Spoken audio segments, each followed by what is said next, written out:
Rumors point to an iPhone 7 without the horrible antenna stripes, finally. Samsung's processor plans might not include sharing its crown jewel, and Facebook seems ready to bring some major changes to mobile. I'm Jaime Rivera, and somebody asked me yesterday if I was 22 years old. Thanks a lot. This is Pocketnow Daily.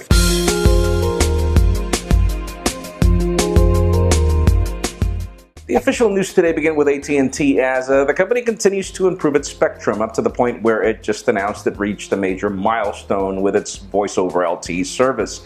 As the company is now not only testing it between its own phones, but apparently it's also doing it cross-carrier and doing it in particular areas, even though people don't really know which areas or who is actually being part of this test.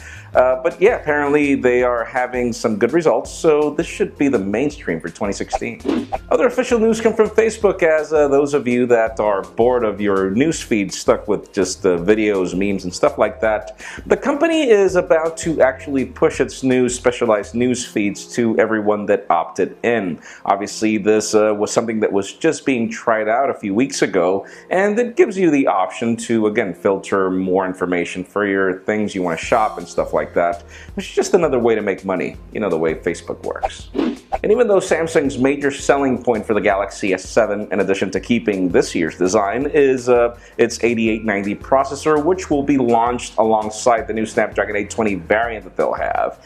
But for those of you that thought that Samsung was going to be in the business of selling the 8890, it seems that it won't. Apparently there is this 8870 processor, which is built on the same architecture, but has lower clock speeds, and that is going to be the processor that Samsung is going to be selling to third-party OEMs, because that's just the way Sammy can compete, right?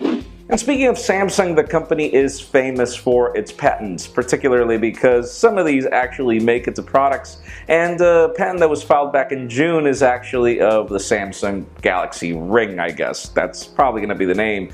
And if you're wondering exactly what is the whole point of having a wearable, you know, a ring, we've seen smart rings in the past, in attempts at least. Companies haven't actually been able to launch any of this, but the idea here is that you tap your ring to the display and it'll give you a special UI.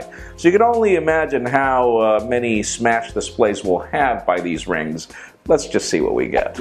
And finally, the very interesting news of today have to do with the iPhone 7, as we've got some trusted sources claiming two things. Number one, waterproofing, which is almost something that happened with the iPhone 6s. And the other is the fact that apparently Apple is almost close to getting rid of the antenna stripes. Apparently they'll be able to deal with the antenna stripes by using some composite materials, which could be some sort of an aluminum alloy that allows this, which I doubt, or it could just be that there will be a part of the phone that will be made of composites and allow this, which is pretty much just another antenna stripe. But then again, hey, it leads me to the question of the day.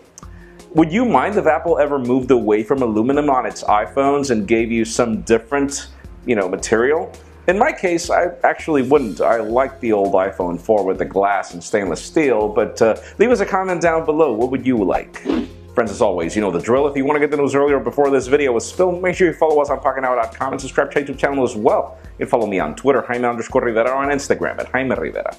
Please give this video a thumbs up if you like what you saw. I am Jaime Rivera. Thank you very much for watching. We'll see you tomorrow.